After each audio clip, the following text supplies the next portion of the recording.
This is the Restaurant Technology Guys podcast, helping you run your restaurant better.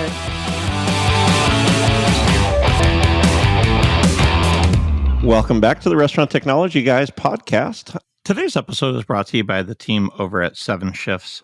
You guys may recognize that name because I had their founder on the show in July talking about the inception of what it is that they do related to labor management and staff management and scheduling. Great guy, great origin story related to growing up in the restaurants and solving a real problem for his family's business. You may also recognize their name because they were recently in the news because they just took a $20 million round of funding from the Union Square Hospitality Group, which those unfamiliar, it's Danny Myers out of New York City, his group that committed to work with the 7 Shifts team and help fund their continued growth. For listeners of the podcast, you guys can check out the software for free for 90 days by going to 7shifts.com/restaurant-technology-guys. And they would love to talk with you. Great restaurant people, great technologists, and a really great product. We thank you guys out there for all of those listeners that have either been longtime listeners or are new to the show. If you guys aren't aware, we're, 140 episodes or so in.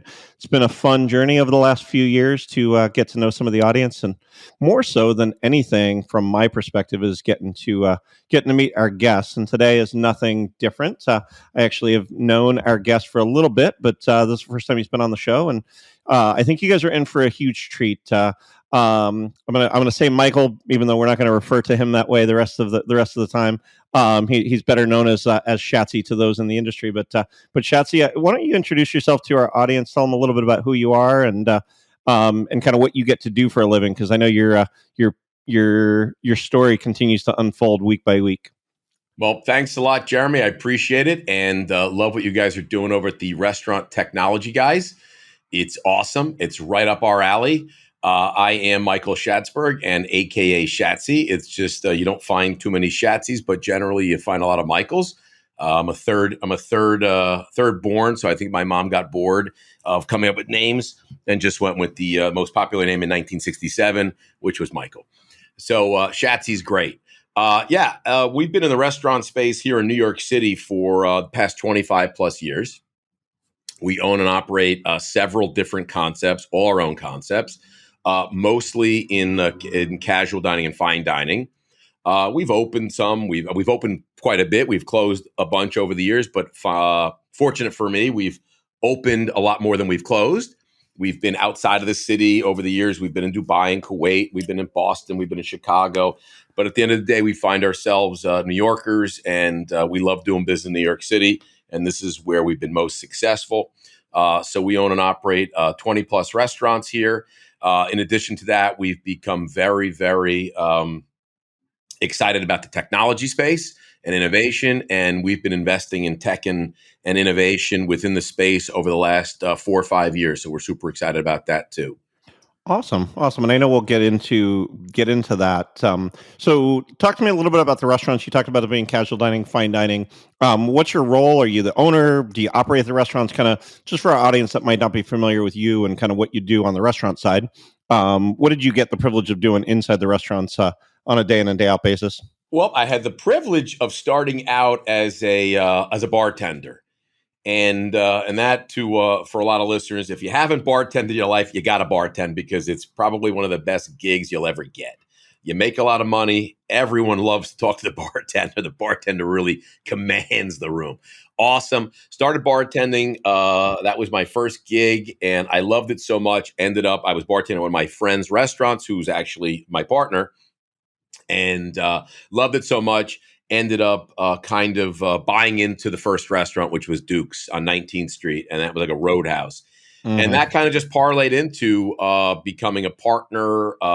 And sometimes I was operating and sometimes I was just, a person to bounce ideas off of. I was a partner, but I wasn't an operating partner. And, restaurants, sometimes there's too many chefs spoil the stew, as they say. So usually there's one partner who operates and the other partners may kind of take a back seat, maybe have meetings and throw some ideas around, but only one voice so no one gets confused. Sometimes you walk into restaurants, everyone says they're an owner. and it gets a little confusing. So that's the way we go. So right now, today, fast forward 25 plus years later, I am really not operating too many restaurants today. I'm very much involved in the overall arching kind of operations, but day to day, I really don't do too much operations anymore. I've given that up to. We've got a great team of general managers and office staff, et cetera, who do a phenomenal job. And it's allowed me to focus a lot more on the investment side of brand strategic. I love it. I love it. And I know, well, and I guess first and foremost, that's great that you believe in your team, and I know that we'll get into it here in a little bit. I know when we first got introduced, Schatzy, it was really all around kind of how you could be a guest on the show. If I recall the story correctly, I remember you were an early adopter, even as a restaurant operator, well before you became an investor. Like, if I look back at the history of, some of your posts and just kind of what you do, you've always been one of those people that's really dug in and tried to figure out how to automate your business and how to make it better through technology when you were in the restaurants even more often than you are today. Is that a fair statement? It is a fair statement. I got to say that I am the guy who always says yes. So in New York City, give or take 25 plus thousand restaurants. If you were an early stage or, an entrepreneur a founder startup, and you wanted to break into the restaurant space, an obvious place to do that would be New York City, San Francisco, Chicago, some of the cities where there are just so many restaurants. So New York City was a place that a lot of guys who came up with ideas would come because there are so many restaurants. We've been around a long time, so it was very easy to find our restaurants. And if you found me and you pitched me, I wouldn't say it was a good idea or bad idea. I would say, let's try it. And I'll let you know if it's a good idea or a bad idea, because I'll try it in my restaurant. And I'll know from my managers, my bartenders, my chef, my kitchen staff, they'll let us know. And my customers will let me know if this is valid or not. Yep. Yeah, no, and I love that idea, and I know that'll talk to the story of Branded and kind of where you guys are at. As I was looking back through some of the, not just your posts, but even some of our previous guests, there's quite a few of our previous guests that you guys have either been early adopters of their technology and or early investors. I know Steve Simone has been on the show. I know the guys. He was here in our office yesterday. Mike from Wisely was on the show before. Just had a big sale yesterday, right? Big sale yesterday. Yeah, no, I know. It was huge. Shout out to Mike, 187 million. Yeah, no, I sent him a text and I'm like, dude, because I ran into him at FS Tech when I last saw you. I was like, he and I were talking in the hallways and I had no idea. I don't know that anybody had any idea other than maybe people on the inside about what was going on with Wisely. But I know he's been on the show. Simone's been on the show. Good guy. I can go through the list, and I bet you if you look through the previous list of our guests on the show, there's probably 10 of them that you were either investors or you evaluated their product early on. So I love that that's been part of your history as an operator, that you were that guy that would kind of vet different technologies and see whether they worked and give them feedback. Even what I do professionally besides the restaurant technology guys, we always need those early adopters to tell us, is this crap going to work? Is it going to do what we want it to do? I was in restaurant operations in the past, in high school and college, but you just never know whether it's going to actually work, if it's going to do what they need it to do. So I love that that's part of where you're at. Where did that foray go as it relates to Branded? Why don't you talk a little bit about who Branded is, what Branded is, kind of what's that investment wing? What is that advisor wing to this tech stack? Because again, there's so many of our guests, so many of the people that are listeners of the show have either have tried these products because of the show, and I think you've got a really cool story to tell about how Branded came about, and even some of the people that you get to work with on the Branded side, who's some of the founders over there. Yeah, no, it's really is. It's a fun story, and I got to tell you, I am so blessed that I could be in an industry, the hospitality industry, which I love so much, and it has afforded me the ability to parlay 25 years in restaurants into now being an investor in technology and innovation within the space. And like you said, we talked a little earlier, being in New York City, so many people, so many restaurants. I remember Open Table, a little startup out of San Francisco, probably around 23 years ago. opened a little office here with some salespeople, and I remember them knocking on one of our restaurant doors, City Crab, it's no longer around, but that was an old restaurant, big seafood house, 350 seater. And they said, we have this reservation platform that you could make reservations. At that time, we only used, for the older listeners out there, it's the Red Book, which was your Bible at the front desk. And you wrote down the weather and how many covers you had. And that's where your reservations were. And you put all your problems of the day and the night.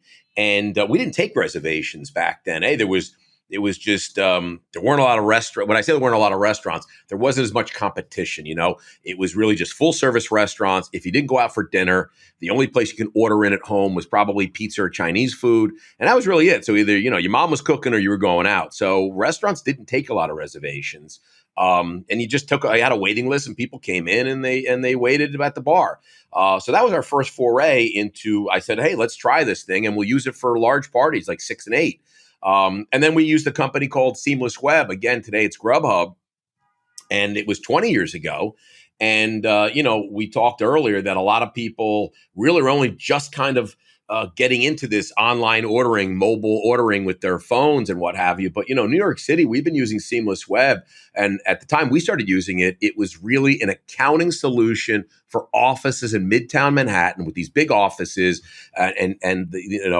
The guys working there were working late or working long, through lunch, and they wanted to order food. And it was a nightmare for the bookkeeping to know, what client am I billing this for? I'm ordering pizza. I'm ordering Chinese food. Who is this for?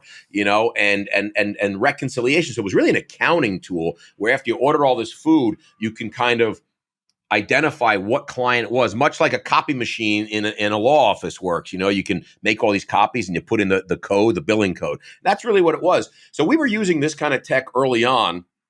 And then we started embracing more and more tech in our restaurants, like accounting solutions and analytical solutions, like Compete, like Avero, like Hot Schedules, and using them for years.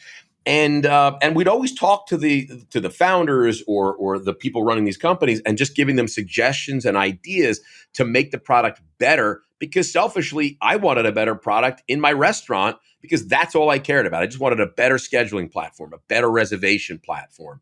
And it wasn't until, and I'm a restaurant guy, so I don't know from investing. It really didn't come innate. I just wanted the best product to make my restaurants the best. And it was really a couple years ago, I'd say like 5 years ago, I want to say, where we had a restaurant on the Upper East Side that we were going to convert. We were going to renovate it and convert it to a new concept. And we're looking for something new and fresh and cool to let it stand out. And I had been reading in some of the trades, and this wasn't online. This was literally in the magazines that I would get. And there was a lot of talk about the self-pouring. And this is the same time where New York State had just raised minimum wage. A minimum wage order was going to come over the next 3 or 5 years. I don't remember, but it was going to bump up each year, incrementally. And so I said, we got to find something that will be cool and neat, but also how about something that could help, on this labor increase? Because we're going to have to, deal with that. And that's going to be hard. And the self-pouring was really cool. I met 3 companies doing it. One of the CEOs flew down, met them, loved them, out of Chicago. And this company is called Pour My Beer. We installed this system at one of our restaurants, Duke's on the Upper East Side. We put in 20 screens, and the customers could come into the restaurant, grab a card, and they can go to the screen and they can pour as little as they want. And they paid by the ounce. So you can stand there, you could taste it, you could talk to people, and it was really engaging. There was no loss, no waste. You paid for everything you drank. It helped alleviate a lot of the pain points on labor because a lot of servers would go to the table and inevitably it's like, what do you want? I want a beer. What kind of beer do you have? And they would talk about the beers and they taste it. They'd go to the bar or put the order in on the POS, and then the bartender would pour the beer and leave it at the service area, and then the waiter had to get the beer and bring it to the table. It was very inefficient. So the idea of just sitting at a table and getting up and pouring your own beer, it's really fantastic. We loved it. It did everything we thought it would be. And I said to the CEO, I said, "Are you looking for investors?" He said, "Yes." And that was our first investment. And from that, we just parlayed it into today. We're at 27 investments later. We love the space. restaurants and hospitality have not been early adapters overall as an industry to technology. I think the joke that we tell is I think the only industry slower to embrace technology is coal mining. And I think coal mining may have a leg up on us with this whole fracking thing. That's so funny. And so I think most operators out there, when you think about technology, they say I have a point of sale system. Of course I have technology. Look at this. And that's it. And that's all they have. That's their tech stack. Yep. Yeah. Well, and it's so funny that you say that. I was just looking while you were talking. The guy from Pour My Beer was on one of our original podcasts as well. Josh and Goodman, awesome. So we've known those guys since their inception, and I love that. I love that you were always looking to technology to solve the restaurant operators' problems, and I guess. Before I move too much farther into the branded story and kind of what you guys, why you guys created branded, speak to our audience of restaurant operators out there, because I think they need to understand why you decided to use these things. Because to you and I that are tech forward and aren't averse to these kinds of change, you look at it and go, you know what? It's a no-brainer. This technology exists. We're going to try it and see if it works. And if it works, then we're going to roll it. And, I'm sure you can tell stories of Pour My Beer and how, what it did for your business and how, Hot Schedules or Open Table. I mean, these names that are now household names that everybody's like, why didn't I think of that? Yeah. Talk to our operators about what things you did to make sure that you had a successful deployment. Why did you buck the trend so hard from these late adopters in the tech space as an operator? Because there's lots of them out there. And I think the majority are getting the message because we continue to talk about it every single week that says, You've got to do these things. And if you're listening to this, then chances are you probably are at least on the adoption curve, a little bit earlier on than some of the the laggards. But there are still places where I walk in, even customers that we do business with, and go, why do you still have freaking tablets sitting up front, not integrating to your point of sale for your third-party delivery? Like, I just want to shake them. And that's just a simple little stupid example. But, you clearly figured out the opposite. You were kind of the antithesis of what our standard operator is today, or even, a couple of years ago, even more so. Can you talk a little bit about that before we jump into branded and kind of what you're doing with branded? Because I want them to also know and start to get aware of what you guys are doing at branded, because you guys are doing some fantastic stuff there. Yeah, it's a great question. I think restaurant operations is it's really, really hard. There are a lot of moving parts. And I'm not saying that other businesses aren't hard. It's tough out there. But restaurants in particular, I think restaurant owners and operators generally wear more hats than I've ever seen in any other business. You are a plumber, an electrician, you're a psychiatrist, a psychologist, you're a bookkeeper, you're a handyman, you're a creator, a chef, you're a graphic designer, you're a marketing person, you wear so many hats, and you have to do it all. And if you ask any operator, they'll be like, yes, I've had to fix toilets, I've had to fix light switches. There's so many things that could happen and go wrong in a restaurant, in a night or a day. You just don't have the ability and the luxury to say, oh, you know what, we'll close today and I'll wait for the plumber to come or the electrician to come or the designer to come or what have you. Sometimes you're busy. The place is packed. It's moving. The train's left the station and you got to just keep going. So I just think that a lot of operators are just so focused on so many things of just operating the restaurant and putting out fires every day that the last thing that comes up is, let me explore new technology to help me do my scheduling or my inventory. It just doesn't come front of mind. We did some podcasts with the National Restaurant Association a few months back, like when the pandemic first hit. And the questions I got from a lot of operators, they didn't even know where to find some of these solutions. A lot of operators don't have the luxury of going out to these trade shows and seeing what's out there. They don't have the luxury of sitting down and reading some of the trade magazines that are going online. They're just really, really busy with a lot of operating of the restaurant. That's why they should listen to the podcast. No, I'm kidding. 100%, because you could help them, in 45 minutes and tell them what's happening. And I think that some of the bigger, the multi-unit or the bigger chains or the bigger corporate guys are the ones that have the benefit of being able to go to a lot of the trade shows and see what's happening. And that's probably why they're a little bit more sophisticated on some of the tech. Not to say that they all are, but they probably have a little bit more. So I think for me, I was just always, I'm really lucky that I'm in restaurants in New York City. Like I said, I got a lot of people knocking on my door, and it was just, when a founder or an entrepreneur came in, I envied what they were doing, because I think as restaurant operators, we are entrepreneurs. Each time we open a restaurant, it is another full-fledged business. It is just the whole thing. It's like starting over again, hiring and training and the food and the build out. It is, each time you do it, it is like starting all over again. And when a guy came in with an idea, whatever, when we order and pay at the table. I mean, I was testing this stuff out. It had to be 10 years ago that I was testing ordering and pay at the table. I knew that, why would a waiter go to the table, take your order, write it on a doot pad, go back to a terminal, enter it, and then it prints up in the kitchen. It just, the whole process is silly. But it just wasn't there yet. Now it is. Now it's like common practice, to order by your phone, order yourself. It's just, so I think a lot of operators just, they weren't exposed to it, and they were too deep in the weeds to even recognize that it was something they had to pay attention to. And I really think that was the problem. And I think some operators, when COVID hit, really got a punch in the stomach, I guess. And some were more advanced and were better along, and others were like, what? I didn't even know about anything about online ordering. I just thought it was Uber and that was it. And no one knew about white label delivery solutions. So I think that overall, operators in restaurants, we're creative people. Like I said, we wear a lot of hats. Technology is not something, we didn't get into this business because we love tech. If you're a real tech geek, you're probably not getting into the restaurant business. I think there's probably a lot of other industries that you might consider. I mean, restaurants, it's creative. It's the food and beverage business. It's touching tables too, as you've talked about. It's hospitality. It's dealing with it's dealing with people out in the bar, being out in the dining room, talking to people. Yeah, and that's what most operators. That's what they know. They love the creativity, the building the restaurants, the putting the menu together, the food, and putting together cocktails and what beers am I going to sell. That's what we love about it. Absolutely. And technology was not something we thought about. Robots bringing out, making food. Who thought about things like that? Never. So so that's kind of like what it was. It was just. I think now it's becoming top of mind.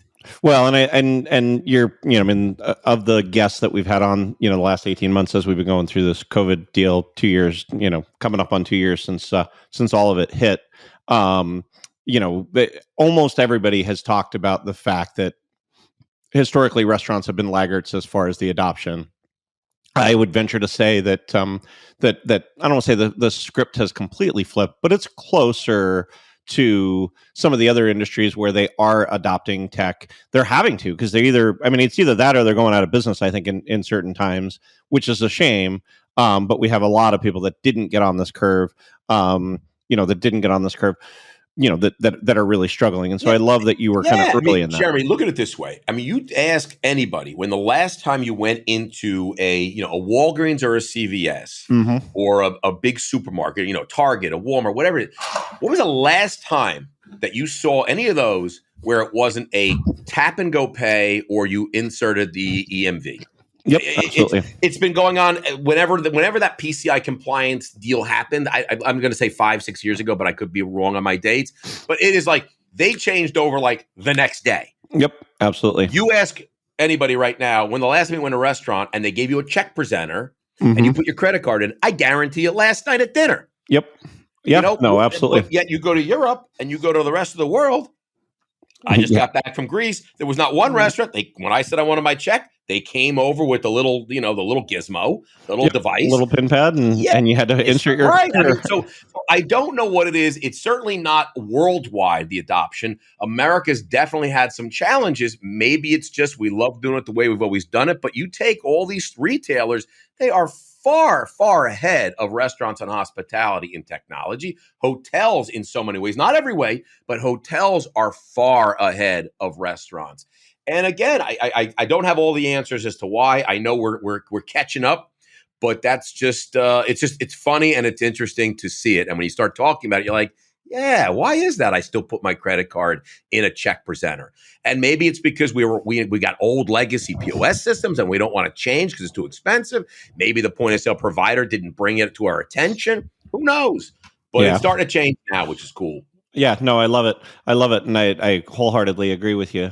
So let's dig into Branded. Branded, you started 5 years ago. You talked about the history. What were you guys trying to solve? Like, are you trying to become the next I don't know, Google with restaurant technology? Is that kind of your guys' MO? Is you guys want to be at the hub? Do you guys just want to be an incubator? Do you guys want to own all of the tech and have that connection? Talk to me a little bit about what Branded's goals are, objectives are, other than the fact that, it was cool to get involved in tech. And I know you guys have learned a ton, have a fantastic team, at Branded that's going to do all of that kind of stuff. But talk to me about you talked about the inception, but what are you guys trying to do? Where are you guys going with that? Yeah, I think it's a great question. At the center, we are trying to identify early stage technology innovation that is really hospitality centric. What is really good for food and beverage operators around the world? That could be airports, that could be stadiums, that could be hotels, that could be restaurants, that could be gas stations and quick service and C-level. Anywhere food and beverage is served, we really want to identify some of the most incredible trends that are really solving the operator's biggest problems, that will enable them to increase their margins so they can bring more money to the bottom line, which will help pay better wages and really have an overall better experience for the guest. And that is really what we're trying to do, is identify some of these companies. And then when we do identify these, after we vet and test them in our whole hospitality network, we then help to get them out into as many restaurant operators are out there, because we know if it solved my problems, and I always say this, if you ask an operator anywhere in the world, give me your 5 or 10 biggest problems, I guarantee you everywhere in the world, every operator has the same 5 or 10. Different order maybe, but it's the same 5 or 10 problems, maybe probably in a different order, depending, right? And I think that's our big thing, is when I find something, like when I talk to an operator, I don't care if you brought up POS integration with delivery platforms. We started using Chowly years ago. We loved it. We invested. I tell an operator, I don't care if you use Chowly. I think it's great, but there are 6 or 7 companies doing a similar thing. Absolutely. Pick one that's right for you. But to have 10 tablets at a host stand with 3 people paying them, whatever it is, $15, $20 an hour to manage tablets, what a waste of time and money. Absolutely. What a waste of time and money. So I think for us, we're looking to identify those companies that are really solving the biggest problems, and then making sure that we get those out into all the operators so they don't have to ask me, how do I find the white label solution? We want to be able to, through email marketing, through LinkedIn, through podcasts, let the world know that there are a lot of really great things out there to help you run your business more efficiently, more effectively, maybe being able to make some more money, that you can pay better wages, you can make some more money, and you can have a more successful business and a better experience, and maybe have ultimately have a better, really just a better quality of life, because, restaurant operators, my wife and kids used to complain all the time. Dad would leave at 7. Dad didn't come home till 8, 9 o'clock. That was just, and on the weekends, it was the same. An operator's life is just, restaurants are open, I'm not gonna say 24/7, but maybe we're open 12 to 11, 12 to 12. But man, it starts at 7 o'clock in the morning, man. Prepping the food and everything like that, deliveries coming in. And then when the kitchen closes at midnight or 1 o'clock, it's not over, because that's when you got to break it all down and clean it all up and then start over again. So it just doesn't stop. So anything that we can help to make you more efficient, more productive, that's really what our big main goal is. We're not the tech guys. We're not the guys creating the technology. I'm not the guy figuring it all out. We're just meeting some really, really smart entrepreneurs who are helping solve problems. And we identify that, and we just want to help get them some capital to help them grow, and then we want to help scale them and introduce them to as many folks out there. And like I said, because if we think the solution is great, then I know my brothers and sisters in the hospitality industry will agree with me. Yep.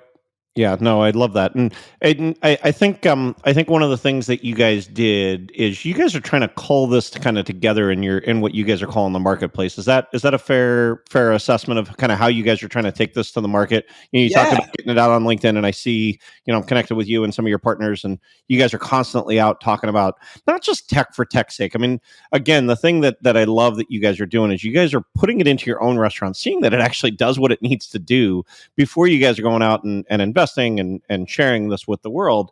But the other piece that I constantly talk about on the podcast is don't buy tech for tech's sake. Buy tech to solve real problems, to either give you back time, give you back money, give you back energy, create a better quality of life. Those are the things that you need to be buying tech for. Way too often, and I think one of my theories on why people struggle to adopt tech is there's a lot of tech that was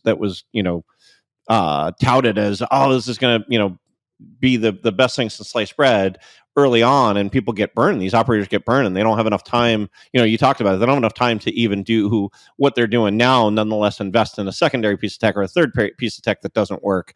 And so, I love that you guys are kind of calling it down to the stuff that actually works. Is that kind of how you guys are going to market? Is through this marketplace? And tell me a little bit about what that looks like. It's a great point, and I just wanted to add. I think that you have to identify. Look, there's nice to have. And then there's you need to have and must haves. And you kind of got to ask yourself when you're identifying technology and someone's trying to bring something in, do I have to have this? Is this a must have or is it a nice to have? And you got to find out, because how long is it going to take to onboard it? How long is the training? And if it's just a nice to have and it's going to really disrupt your business and really take a lot of time and energy, then maybe it's not something you need to have right away if it's just a nice to have. But if it's a must have, I gotta have this because this is going to save me money, or this is going to really help me, operate more efficient. Then that's the kind of things you have to identify. But the marketplace you brought up, the branded marketplace, was really something that we came about when we recognized how so many operators didn't really know where to find the tech that they need. Mm-hmm. So we came up with the marketplace was just, and it's free. It's free for operators to use. It's free for the tech companies to be on the marketplace. It's just literally a place, a directory where you can go and find very quickly, but there's 35 or 40 categories, and you can just sort through, and there's multiple, it's not one size fits all in this business. There's multiple point of sales, multiple white label delivery, there's multiple inventory, there's multiple payment processors, there's multiple platforms, and you can just go and find and then start searching. It directs you to the website of the company. It will give you a lead, it gives them, you can email the company, they get back to you. You can get a conversation, get a demo, and then start finding, is this what you're looking for? Is this what I need? So it's really just a first stop to start the process of identifying who the players are in the different verticals. And let me start talking to some of the leaders in these different spaces and find out, is this right for me now? Do I need this? Is this for a multi-unit operator or is this for a single unit operator?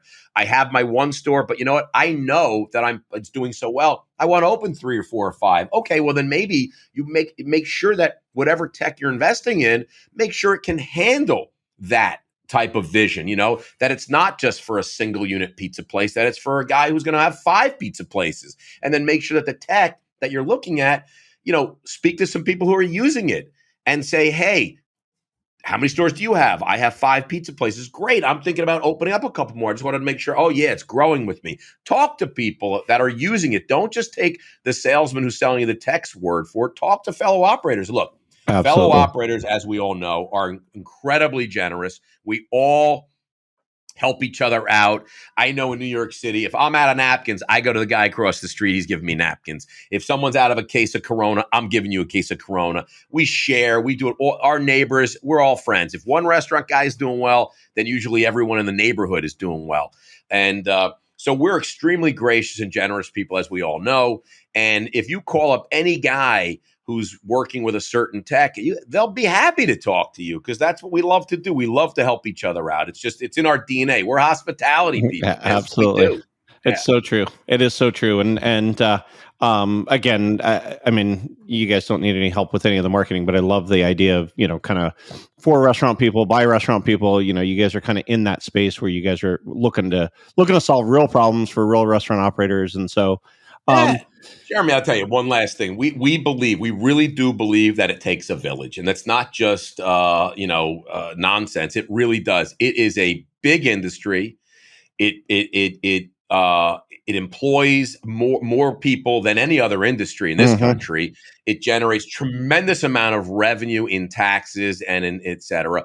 It employs not just directly through, back of house and front of house, indirectly through linen companies, exterminators, the guys who sell the soap, the guys who clean the windows, the guys who sell the beer, the wine, the produce, the groceries, the farmers. I mean, it is such an enormous industry that it just has to be healthy. It has to stay healthy because so much is at stake with the hospitality industry. If you really think about what hospitality is, it is ginormous. It's the biggest industry in the country or in the world. It really is.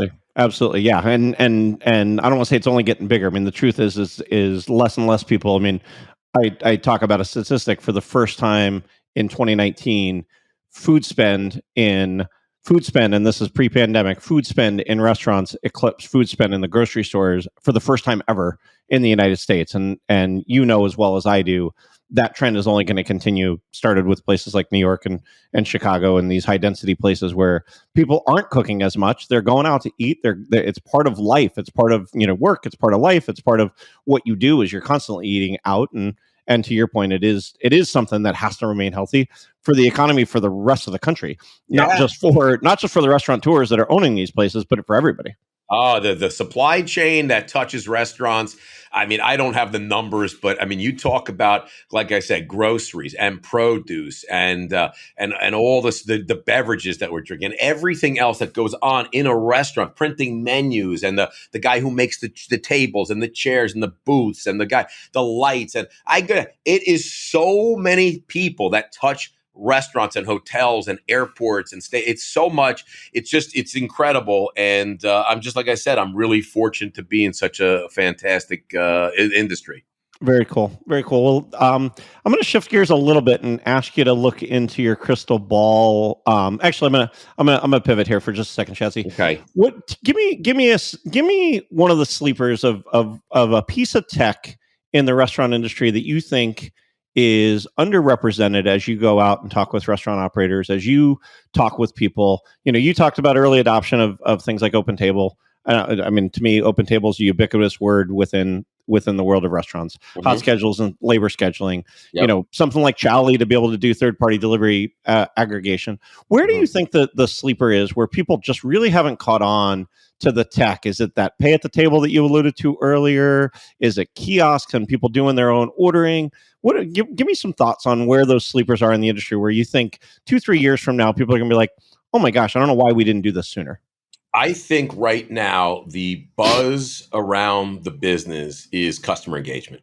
And I think to have customers come into your restaurant or order online, they're your customers, and for you not to know who they are and engage with them is just crazy.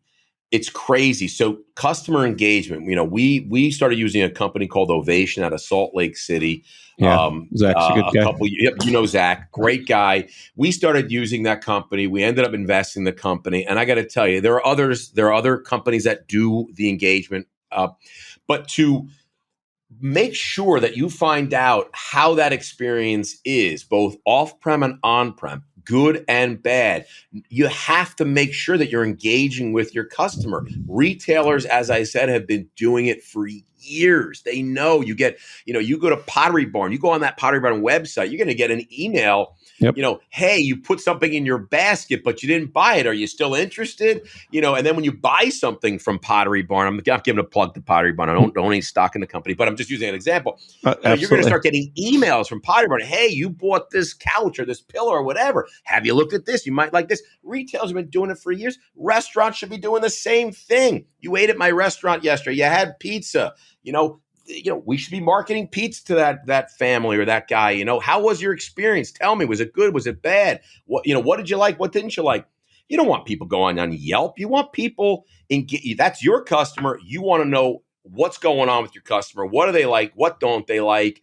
And keep, specials, promotions, whatever it is. Yeah, where do they like to sit? What is their patterns? They're coming in for a business dinner. It's a different experience than when they're coming in for a date with their wife. Yes. It's data, amazing. Yep. So data analytics. Google and Amazon have all of this stuff on us, and we have no idea when people walk into our dining room what it is, who they are, unless you're the host and you know that guy. And everybody loves that Cheers example of like everybody knows your name. Yep. And in the old school restaurants where the host is the same guy that's been there for 40 years, you get that, but you definitely don't get that most places anymore. And I love the idea of going after the data.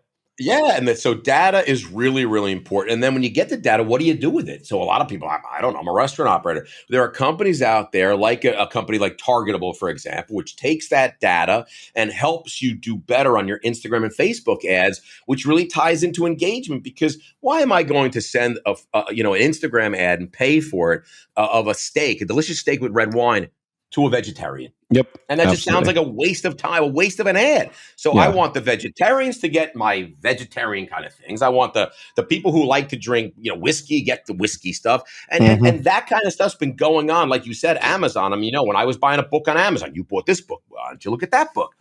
Restaurants should be doing the same exact thing. And there's tech out there that helps it. And that, to me, it's in its most early stages. But that, to me, is what's really, really important. And I think we're seeing a lot more of it. And it's not, and I think customers like it. Some people find it creepy, but I think I like it. I know my wife loves on Instagram when she gets, an ad for, a top or shoes or something based on her preferences, because it's not a waste of time for her. She's like, oh my God, I really do like that top.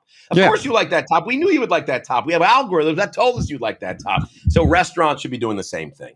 That's so funny, and I think you're right on with that idea that that's something that is well underserved within our industry, and I believe, and I know this. There's a lot of restaurants that are already doing it, and so if you haven't considered it, you need to get on it, because there's people that are passing you by that are sending ads to people that are relevant and timely, so that they can get that customer into their doors rather than yours.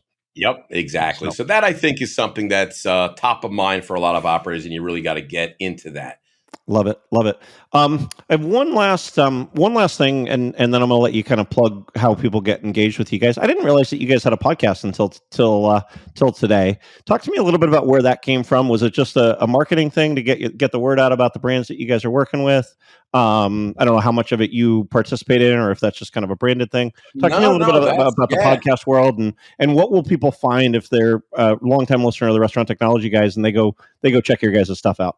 Yeah, we're having a blast with our podcast. It was really born out of, I don't have to tell you because you do a podcast, but podcasts kind of, became popular, and we were looking for ways to continue to help us market some of our partner companies. That's kind of how it started. Is we'd invest in a company that we get the CEO on the podcast, and that would be a great way to get people to know about it.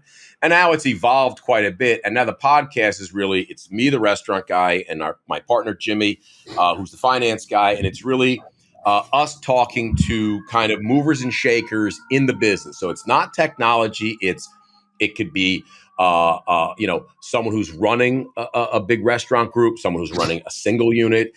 It's someone who has a tech company in the space. It could be people financing some of the tech companies. It could be people financing restaurants. So it's bankers. It could be tech guys. It's really just the movers and shakers and leaders in the hospitality space, not just technology. It's on all angles. It's the beverage people, the food people, and it's really just a 35-minute chat. And it's really just about their take on a couple of things about the industry, and really just having a really great time in it. We're getting a great time with it. We're having a lot of fun, and it's getting a lot of traction, and people are having a good time because it's short and sweet, and it's not really, it has a broad focus. It's really touching a lot of people. So that's kind of like what we did it. And it really, now it's, like I said, it's expanded to, it could be, I know we had Zach Goldstein from Thanks on. I didn't invest in that company. I had Abby from Bicky on, didn't invest in that company. So it has nothing to do with just companies we invest in. These are just people that are making things happen in the hospitality space. And it's another way of getting hospitality operators and owners to be aware of some of the great companies that are out there to help them in operating their business, you know? So it's not just companies that we're involved with. It's just anybody who's doing great stuff out there.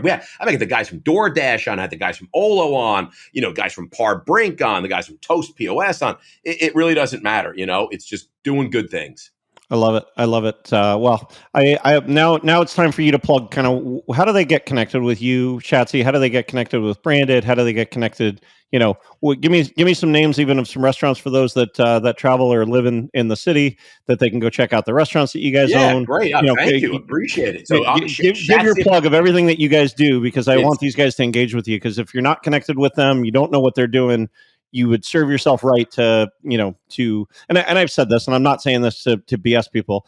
I don't have people on the show that I don't believe in what they're doing. I really, really like what you guys are doing. I love that you guys are trying to help the space. I'm a firm believer in the idea that the sum is greater than the parts, and let's get more and more people out there aware of these things. And if you're not doing Chally, there's something else out there that's going to be able to help you get these things done. And to what you said, so you call me and I'll give you. If you don't like Chally, you don't like the color of the logo, you tried it didn't work, I'll give you 5 other companies, because as an operator, I don't care which one you use, just find one, because you got to. So look, I said it before, it takes a village. It's a very fragmented industry. I've never seen an industry so fragmented. If you think about airlines, there's 5. Think about hotels. There's 4 or 5.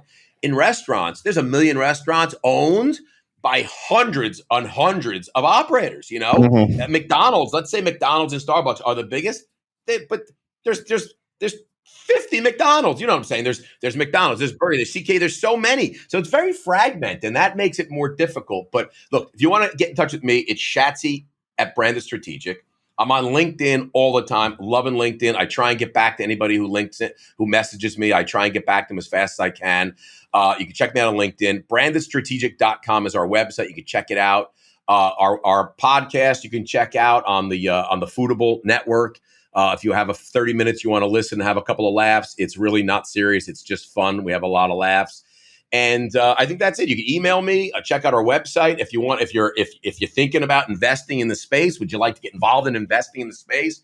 Come talk to us. We are avidly always looking for like-minded folks. If you're thinking about want to get on the marketplace, you can just email me. It's the marketplace at brandedstrategic.com. If you're a tech company wanted to get on there, it doesn't cost any money to get on there, and all we're hoping to do is generate leads so you can help restaurant owners out and get them some great tech, because we desperately need it. And and if you're an operator and you're looking for tech, go to the marketplace and check it out. It doesn't cost anything. So it's a lot of things. We're doing a lot of stuff. We're having a lot of fun. And I go to all the shows. I'll be at RFDC. I'll be at Food on Demand. I'll be at RLC. I'm there. Love to have a drink with anybody. Just email me. I love having drinks with people. I love it. I love it. True hospitality guy at heart. Schatzy, I can't thank you enough for the last 45 minutes or so that we've been recording. It's fun to finally get on the podcast and kind of hear more of the story. I've heard it, but I really think it's worthwhile for our listeners out there to hear about what you guys are doing, and quite frankly, take advantage of a lot of the free information you guys are putting out there to help make their lives better. Yeah, I appreciate it. This was great, Jeremy. Really awesome. Yeah, no, and to our listeners, guys, we know that you guys have got thousands of choices of podcasts, and it feels like there's new ones every day. We appreciate you guys listening. While you guys are out on the internet browsing around, scrolling Facebook, checking out the Branded Marketplace, you guys go give us a rating on your favorite podcast player, because it lets other people know about the show. Share it with your friends. Schatzy, thanks again, and to our listeners, guys, make it a great day. Awesome. Thanks, man. Thanks for listening to the Restaurant Technology Guys podcast. Visit restauranttechnologyguys.com for tips, industry insights, and more to help you run your restaurant better.